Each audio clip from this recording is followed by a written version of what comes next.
Здравствуйте, в этом видео я расскажу про Bookmarklet для анализа VC. Меня зовут Алексей Солток, я SEO-специалист из Санкт-Петербурга. Я разработал, получается, Bookmarklet. Это скрипт, который можно использовать из панели закладок в веб-браузере. Обычно Google Chrome либо Яндекс.Браузер поддерживают такие букмарклеты.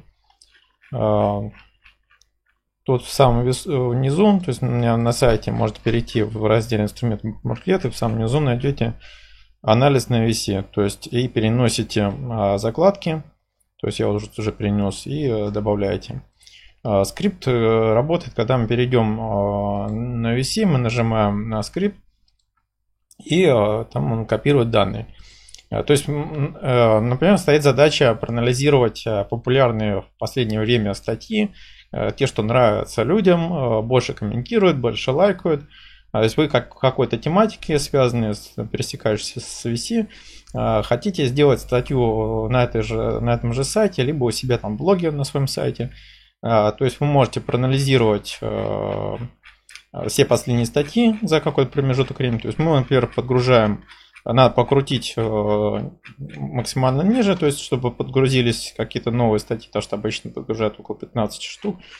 Вот, то есть мы подгружаем, а потом мы переходим и нажимаем на Bookmarklet. Он копирует все названия, ссылки, лайки, количество обсуждений, количество просмотров, время, то есть он подсчитывает, сколько существует. То есть для этого надо зайти непосредственно в Excel и вставляем.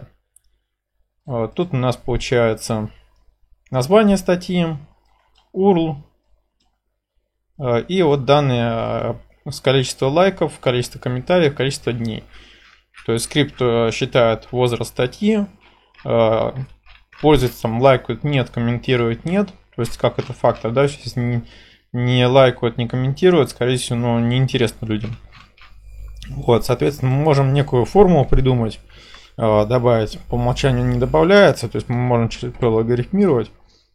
Например, логарифм лайков, там плюс 2, потому что если там единицы 0, он будет давать 0, и мы получим отрицательный результат. Так, здесь, соответственно, тоже берем логарифм.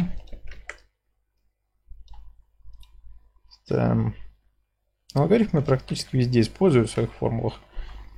Вот количество дней — это обратная, получается, связь. То есть чем более молодой документ и у него больше лайков, тем лучше. То есть если старый документ много лайков собрал, то есть не факт, что он как бы еще полезный.